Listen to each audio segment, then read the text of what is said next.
यदि आपका भी सपना है भाई हिंदी में आपका बढ़िया से बढ़िया नंबर मिले, आप चाहते हैं पूर्णांक में पूर्णांक पाना, तो इस वीडियो को बिल्कुल ध्यान से देखिएगा। जो वीडियो आपके लिए सबसे ज्यादा इंपॉर्टेंट होने वाला, अगर आप भी हिंदी पढ़ते हैं और आप भी चाहते हैं बोर्ड एग्जामों में बढ़िया से बढ़िया नंबर पाना, तो इस वीडियो को बिल्कुल आपको स्किप नहीं करना चाहिए। कि आपके पेपर में क्या होता है, एक गद्यांश देता है, एक पद्यांश देता है। आपका संस्कृत में भी क्या होता है, एक गद्यांश आता है और एक पद्यांश आता है। संस्कृत में आपको संदर्भ लिखना होता है और हिंदी में अनुवाद करना होता है, जबकि हिंदी में जो आता है उसमें आपको संदर्भ, प्रसंग, व्याख्या और एक और प्रश्न का उत्तर देना होता है। तो मैं बता दूं कि गद्यांश और पद्यांश पे काफी अच्छा नंबर आपको मिलता है, लगभग 20-25 नंबर क्या होता है यहीं से मिल जाते हैं। और यहाँ सर ऐसे स्टूडेंट होते हैं जिनको पूरा का पूरा नंबर नहीं मिल पाता। इसका रीजन ये होता है कि उनको ये नहीं पता होता है कि भाई संदर्भ लिखने का सही तरीका क्या है। यहाँ पे जो नंबर होते हैं बटे होते हैं, संदर्भ पे आपको कुछ नंबर मिलते हैं, प्रसंग पे नंबर मिलते हैं, व्याख्या पे नंबर मिलते हैं। तो आपको ये बताने वाला हूँ कि भाई बोर्ड किस तरह से कहता है संदर्भ लिखने के लिए, कैसे आपको व्याख्या लिखा जाता है, कैसे आपको अन्य प्रश्नों का उत्तर लिखना है। तो इस वीडियो को बिल्कुल ध्यान से देखिएगा। वायरल पेपर का मैं क्या करूंगा, आपको संदर्भ, प्रसंग, व्याख्या लिख के दिखाऊंगा। तो सबको हिंदी का गद्यांश का मैं क्या करूंगा आपको बताऊंगा, फिर हिंदी के पद्यांश का, और फिर संस्कृत का भी मैं क्या करूंगा आपको लिख के दिखाऊंगा। तो वीडियो को लास्ट तक देखिएगा। तो चलिए वीडियो को स्टार्ट करते हैं। और सबसे पहले आपको हिंदी के गद्यांश को लिखना आपको बता देते हैं कि कैसे संदर्भ और व्याख्या। जो पहला प्रश्न होगा खंड ब में, वो 6 नंबर का प्रश्न होगा। पे आपको बोलेगा कि निम्नलिखित गद्यांश के आधार पे प्रश्नों का आपको उत्तर देना है। तो आपसे 3 प्रश्न पूछा जाएगा। तो चलिए सबसे पहले आपको गद्यांश दिखा देते हैं, उसके बाद से इसका पूरा सोल्यूशन भी आपको बताएंगे कि कैसे संदर्भ लिखा जाता है, कैसे प्रसंग लिखा जाता है, कैसे व्याख्या किया जाता है। सारी चीजें आपको मैं बताने वाला हूं। तो यहाँ पे देखिएगा, तो यहाँ पे देख सकते हैं आप लोग, पहला जो गद्यांश दिया गया इसमें लिखा गया है कि कुसंग का ज्वर सबसे भयानक होता है। वह केवल नीति और युक्ति का ही नाश नहीं करता बल्कि बुद्धि का भी क्षय करता है। तो इस तरह से आप लोग पढ़ सकते हैं। ये आचार्य रामचंद्र शुक्ल द्वारा रचित जो मित्रता चैप्टर है उसी का ये क्या गया, उसी का ये पंक्तियां हैं। इसको आप लोग ध्यान से पढ़ लीजिए। जैसे ही पढ़ेंगे आपके मन में कुछ ना कुछ विचार आएंगे और उन्हीं विचारों को क्या करना है, यहाँ पे संदर्भ और व्याख्या में क्या करना है, लिखना है। लेकिन यहाँ पे मैं आपको बताता हूँ कि कैसे आपको लिखना है। तो देखिए पहला जो प्रश्न पूछा गया, इसमें पूछा गया है कि उपयुक्त अवतरण का संदर्भ लिखिए, और दूसरा पूछा गया कि रेखांकित अंकों की व्याख्या करिए, और चौथा आपसे पूछा गया है कि युवा पुरुष की संगत के संबंध में लेखक ने क्या बताया है। एक और गद्यांश दिया गया है, तो दोनों में से कोई आप एक कर सकते हैं। तो मैं पहला वाला करा रहा हूं, उसके बाद से आपको मैं दूसरा वाला भी दिखा दूंगा। चलिए यहाँ पे क्या करते हैं आपको बताते हैं। यहाँ पे देखिए सबसे पहले आपको क्या करना है, यहाँ पे जैसे क नंबर है तो क नंबर लिखना है, 1 नंबर है तो 1 नंबर लिखना है। यानी जैसा प्रश्न लिखा रहेगा वैसा आपको लिख लेना है। स्क्रीन पे भी मैं आपको एक बार प्रश्न को दिखा देता हूँ। यहाँ पे क्या करना है ना, जो भी आपको गद्यांश दिया गया उसका कुछ लाइन आपको लिख लेना है, बीच में डैश डैश करके आपको लास्ट वाला लाइन लिख लेना है। उसके बाद से आपको हेडिंग बनाना है संदर्भ, चूंकि हमें पहला पूछा हुआ है संदर्भ। तो देखिए संदर्भ आपको नॉर्मली नहीं लिखना है, संदर्भ को थोड़ा सा बढ़ा चढ़ा के लिखा जाता है। जैसे देखिए कैसे लिखा गया है, बिल्कुल ध्यान से समझिएगा। लिखा गया है कि प्रस्तुत पंक्तियां प्रसिद्ध लेखक एवं हिंदी साहित्य के महान निबंधकार। तो भाई आचार्य रामचंद्र शुक्ल की क्या विशेषता है, क्योंकि महान क्या है, निबंधकार है। तो यहाँ पे डायरेक्ट नहीं लिखा है कि प्रस्तुत पंक्तियां आचार्य रामचंद्र शुक्ल द्वारा लिखा गया। मैंने थोड़ा सा क्या किया, बढ़ा चढ़ा के लिखा है। थोड़ा क्या करेंगे, सभी स्टूडेंटों से अलग लिखेंगे, तभी आपको यहाँ पे क्या होगा, बढ़िया से बढ़िया नंबर मिलेगा। एग्जामिनर के ऊपर क्या होगा, बढ़िया प्रभाव पड़ेगा और आपको बढ़िया नंबर देगा। तो कुछ इस तरह से क्या करना है, जो भी लेखक होते हैं, कवि होते हैं, उनकी विशेषताओं को थोड़ा सा लिख देना है कि महान कवि, महान निबंधकार। तो यहाँ पे आप लोग देख सकते हैं मैंने लिखा है कि प्रस्तुत पंक्तियां प्रसिद्ध लेखक एवं हिंदी साहित्य के महान निबंधकार आचार्य रामचंद्र शुक्ल द्वारा लिखित एवं हमारे पास पुस्तक हिंदी के गद खंड में संकलित मित्रता नामक प्रसिद्ध निबंध से लिया गया है। तो कुछ इस तरह से आपको लिखना है। जैसे लेखक का नाम है तो यहाँ पे क्या करना है, इसको या तो कलर चेंज कर देना है, ब्लैक कलर का आप यूज करेगा, ग्रीन कलर का आपको यूज नहीं करना है, याद रखना है। बोर्ड एग्जाम में रेड और ब्लैक पेन का आपको यूज नहीं करना है। यहाँ पे मैंने आपको सिर्फ एक डेमो दिया है, एक लिख के दिखाया, तो यहाँ पे मैंने ग्रीन पेन का यूज किया है, ठीक है ना। लेकिन आपको बोर्ड एग्जाम में हरे कलम का यूज नहीं करना है। तो यहाँ पे जो भी चीजें हैं, जैसे ये आपको जरूर लिखना है कि हमारी पाठ्य पुस्तक हिंदी लिखना है, यहाँ पे लिखना है गद्य खंड है। तो यहाँ पे आपको लिखना है कि किस खंड से लिया गया है, गद्य खंड से लिया गया है कि पद्य खंड से लिया गया है कि संस्कृत के खंड से लिया गया है। तो ये सारी चीजें आपको मेंशन करना है। तो ध्यान से इसको स्क्रीनशॉट ले लीजिए, क्योंकि ऐसा आपको कहीं भी देखने के लिए नहीं मिलेगा। और ऐसा बहुत कम ही लोग बताते हैं लिखने के लिए, वो डायरेक्ट बता देते हैं, लेकिन आपको डायरेक्ट नहीं लिखना है। चूंकि ये 2 नंबर का प्रश्न होता है, तो आप पूरा लिखेंगे तभी आपको क्या होगा, 2 नंबर मिलेगा। तो आप देख सकते हैं कुछ इस तरह से आपको लिख लेना है। देखिए दूसरा जो प्रश्न पूछा गया था आपको मैं दिखा भी देता हूं। दूसरा प्रश्न पूछा गया था कि रेखांकित अंशों की क्या करना है, आपको व्याख्या करना है। तो यहाँ होगा कि पूरा का पूरा लाइन क्या किया गया है, रेखांकित किया गया है। कभी कभी क्या होता है 2 लाइन कर देता है, कभी कभी 1 लाइन कर देता है। तो यानी हमें यहाँ क्या करना है, पूरे लाइन का अर्थ बताना है। तो यहाँ पे अपनी भाषा में भी आप लिख सकते हैं। ऐसे लिखा है कि कुछ इस तरह से लिखना है कि शुक्ल जी कहते हैं कि बुरी संगति घातक बुखार के समान हानिकारक होती है। जिस तरह कोई व्यक्ति यदि भयानक ज्वर से ग्रसित हो तो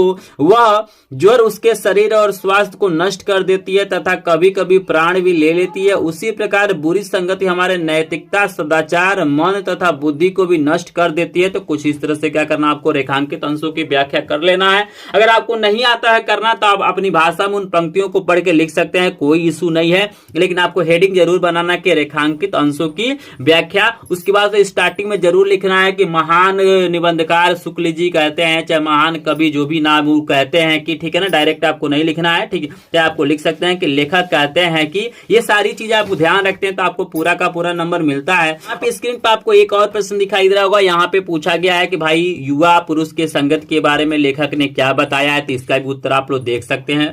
यहाँ पे आपको 3 नंबर डाल देना है या उत्तर नंबर 3 डाल देना है। यहाँ पे लिखना है कि युवा पुरुष की बुरी संगति उससे अवनति के गड्ढे में प्रतिदिन गिराती जाएगी और यदि अच्छी होगी तो वह निरंतर उन्नति की ओर अग्रसर करती जाएगी। मतलब जैसा संगति होगा वैसा ही क्या होगा, आपके साथ चीजें होंगी तो आप बनाएंगे, वैसा ही आपके साथ चीजें होंगी। बढ़िया मित्र बनाएंगे तो आपको उन्नति की तरफ ले जाएगा, और खराब मित्र बनाते हैं तो क्या करेगा, आपको अवनति की तरफ ले जाएगा, गलत रास्ते पे ले जाएगा। तो यही क्या है, इसका उत्तर है। तो आई होप जहां तक मुझे पता है कि आपको संदर्भ लिखना, आपको यहाँ पे व्याख्या करना और प्रश्नों का उत्तर लिखना आपको समझ में आ गया होगा। और यहाँ पे मैं बता दूं कि ये जो आपको गद्यांश दिखाई दे रहा है कुसंग का जोर, ये सबसे ज्यादा इंपॉर्टेंट और हर बारी बोर्ड एग्जामों में पूछा जाता है, तो इसको जरूर तैयार करेगा। इस आप लोगों ने गद्यांश को देख लिया, अब चलिए आपको पद्यांश का बताते हैं कि कैसे संदर्भ लिखते हैं, कैसे उसकी व्याख्या करते हैं।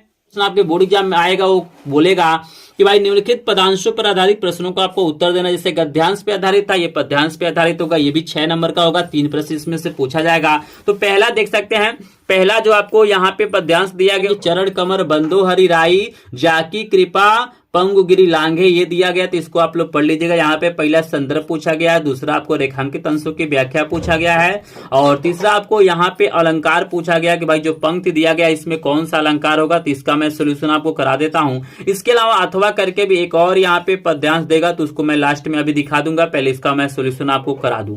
एक बार और मैं आपको गद्यांश लगा देता हूँ। यहाँ पे आपको रेखांकित भाग भी दिखाई दे रहा है। मैंने सभी लाइनों का व्याख्या कर दिया है आपको समझाने के लिए, लेकिन आपसे जितना लाइन का पूछा जाएगा उतना ही करेगा। यहाँ करना है, सबसे पहले आपको क डाल देना और जो भी पंक्तियां दिया गया उसका कुछ शब्द आपको स्टार्टिंग वाला और लास्ट वाला लिख देना है, बीच में आपको डैश डैश कर देना है। उसके बाद पहला आपको हेडिंग बनाना है संदर्भ, और संदर्भ में क्या करना है, आपको बढ़िया से लिखना है, क्योंकि सबसे पहले जो नजर जाता है संदर्भ पे ही जाता है एग्जामिनर का। मैंने संदर्भ को भी कुछ अलग तरीके से लिखा है, इसी तरीके से आपको बोर्ड एग्जाम में लिखना है अगर आपको पूरा का पूरा नंबर पाना है। तो मैंने लिखा है कि प्रस्तुत पद्यांश हमारी पाठ्य पुस्तक हिंदी के काव्य खंड में पद शीर्षक से उद्गृत है, जो कि सूरसागर नामक ग्रंथ से लिया गया, जिसके रचयिता कवि क्या है, सूरदास जी है। तो ये सारी चीजें आपको डालना है कि हिंदी के काव्य खंड से लिया गया है, शीर्षक है, और यहाँ पे सूरसागर नामक ग्रंथ से लिया गया, और इसके जो हमारे कवि हैं सूरदास जी है। तो इसको आपको क्या करना है, बढ़िया से लिखना है, ताकि आपको पूरा का पूरा नंबर मिले।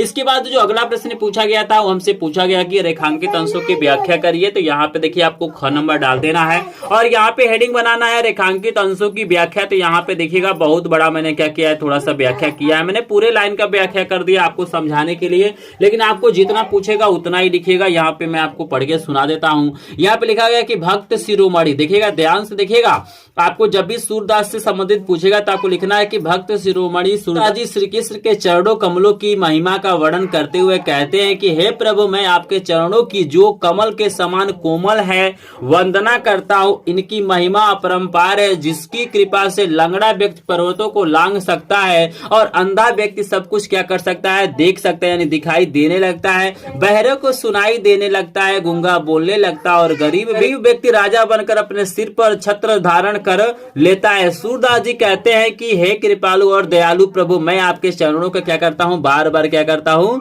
वंदना करता हूँ। तो यही क्या है, रेखांकित अंश की व्याख्या है। लेकिन मैंने कुछ और लाइन जो दिया गया उसका भी मैंने व्याख्या कर दिया है, आप लोग देख सकते हैं। लेकिन जितना आपसे पूछेगा उतना ही क्या करना, आपको व्याख्या करना है। आई होप आपको समझ समझ में आ रहा होगा। चलिए एक प्रश्न और पूछा गया, आपको अलंकार बताना है, तो वो भी मैं आपको दिखा देता हूँ। देखिए तीसरा प्रश्न हमसे पूछा गया था कि उपयुक्त पंक्तियों में अलंकार बताना है, तो यहाँ पे देखिएगा उपयुक्त पंक्तियों में अनुप्रास अलंकार तथा रूपक अलंकार का प्रयोग किया गया, तो इसको आपको ध्यान से देख लेना है। कहीं भी डाउट होगा तो कमेंट सेक्शन में जरूर बताइएगा। लेकिन अगर आपने अभी तक वीडियो को लाइक नहीं किया है तो प्लीज वीडियो को लाइक करेंगे, चैनल पे नए होंगे चैनल को सब्सक्राइब भी करेंगे और अपने फ्रेंडों के साथ जरूर शेयर करेंगे ताकि उनको भी बढ़िया से बढ़िया नंबर मिल सके। अगर आप चाहते हैं कि हिंदी के 7 सेट वायरल पेपर का सोल्यूशन करना है तो हमारे चैनल को जरूर सब्सक्राइब कीजिएगा। पीडीएफ नोट के लिए हमारे ग्रुप को ज्वाइन कीजिएगा जिसका लिंक आपको डिस्क्रिप्शन में मिलेगा और लास्ट में अपना व्हाट्सएप नंबर भी दूंगा, वहां पे आप व्हाट्सएप करके भी पीडीएफ नोट ले सकते हैं सभी विषयों के वायरल पेपर का। तो आप लोग पद्यांश को भी देख लिया। अब चलिए बताते हैं कि संस्कृत का गद्यांश और पद्यांश का कैसे संदर्भ लिखते हैं और कैसे हिंदी अनुवाद करते हैं। बता देता हूं कि यहाँ पे जो तीसरा प्रश्न होगा वो क्या होगा। तीसरा प्रश्न ना आपको संस्कृत से आएगा, संस्कृत खंड से। यहाँ पे 5 नंबर का प्रश्न होगा। यहाँ पे आपको कुछ गद्यांश देंगे, संस्कृत के कुछ लाइन दिया जाएगा और यहाँ पे आपको क्या करना है, संदर्भ लिखना है और हिंदी में अनुवाद करना है। तो इसका भी मैं कराऊंगा। देख सकते हैं पहला काफी इंपॉर्टेंट है, वेरी वेरी इंपॉर्टेंट है, हर साल पूछा जाता है और वायरल पेपर में तो इसका सबसे ज्यादा चांस है आने का। तो यहाँ पे इसको देख लीजिएगा।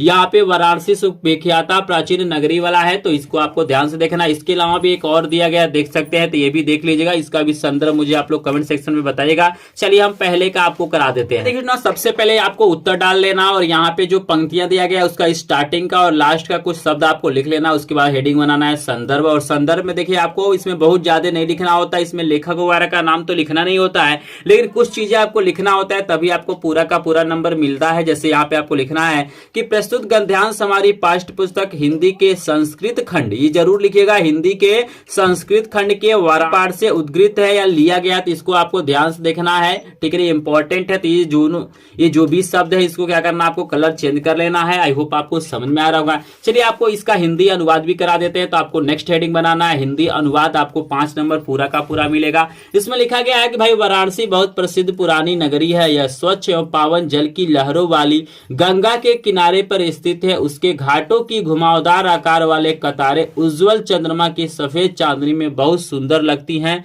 यहाँ प्रतिदिन दूर दूर से अनेक पर्यटक आते हैं और इसके घाटों का सौंदर्य देखकर उसकी अत्यधिक प्रशंसा करते हैं। तो जो भी आपको पंक्तियां दिखाई दे रहा है स्क्रीन पे भी आपको दिखाई दे रहा होगा, इसको ध्यान से पढ़ेंगे तो जरूर आपके मन में कोई ना कोई भाव उत्पन्न होगा और उसी भाव को क्या करना, आपको लिख देना है। आप चाहे तो अपनी भाषा में भी क्या कर सकते हैं, लिख सकते हैं। आई होप आपको यहाँ पे समझ में आ गया होगा। चलिए आपको बताते हैं कि अगला प्रश्न क्या आएगा। तो चौथा नंबर का जो प्रश्न होगा ये पद्यांश, यहाँ भी आपको 5 नंबर मिलने वाला है। 2 नंबर आपको संदर्भ पे और 3 नंबर आपको हिंदी अनुवाद पे। तो यहाँ पे देखिएगा पहला आपको दिया गया है, आप इसको लिख सकते हैं, या दूसरा आपको दिया गया इसको लिख सकते हैं। बंधनम मरणम सबसे ज्यादा इंपॉर्टेंट है, तो बंधनम मरणम वाला ही मैं आपको कराऊंगा। तो चलिए इसका सॉल्यूशन आपको करा देते हैं। तो आप लोग सभी लोग इसको देख लीजिए ध्यान से। तो यहाँ पे इसमें सबसे पहले क्या करना है, आपको उत्तर डाल के यहाँ पे पहले जो पंक्तियां हैं उनको लिख लेना है ऊपर और यहाँ पे हेडिंग बनाना है संदर्भ। संदर्भ में बहुत कुछ आपको नहीं लिखना है, जो मैं बता रहा हूँ बस उतना ही आपको लिखना है। लिखना है कि प्रस्तुत पद्यांश हमारी पाठ्य पुस्तक हिंदी के संस्कृत खंड के विरह विऋण पूजते पाठ से लिया गया है। ये सिंपली आपको लिख लेना है। नेक्स्ट हेडिंग जो बनाना है आपको हिंदी में अनुवाद बनाना है। इसको बनाने के बाद से आपको जो पंक्तियां दिखाई दे उसका आपको अर्थ लिख देना है। जैसे आप लिखा गया है कि बंधन हो अथवा मरण हो, जीत हो या हार हो, दोनों ही अवस्थाओं में वीर समान रहता है। वीर पुरुष क्या होते हैं, समान होते हैं। वीर हम लोग क्या कहते हैं, वीरता कहते हैं। तो ये इन पंक्तियों का क्या हो जाएगा, हिंदी में अनुवाद हो जाएगा। आई होप आपको समझ में आ गया होगा। ये सीख लिया होगा कैसे आपको संदर्भ लिखना है, कैसे व्याख्या करना है, कैसे सबको हिंदी में अनुवाद करना है। अगर आपको प्रॉब्लम होता है तो कमेंट सेक्शन में कमेंट जरूर कीजिएगा और वीडियो पसंद आया हो तो वीडियो को लाइक करेंगे, चैनल पे नए होंगे चैनल को सब्सक्राइब करेंगे। तो चलिए मिलता है नेक्स्ट वीडियो में, तब तक के लिए आपका धन्यवाद। स्क्रीन पे 2 वायरल पेपर दिखाई दे रहे हैं, इसको क्लिक करके देखिए आपको बढ़िया से बढ़िया नंबर हिंदी में आने वाला।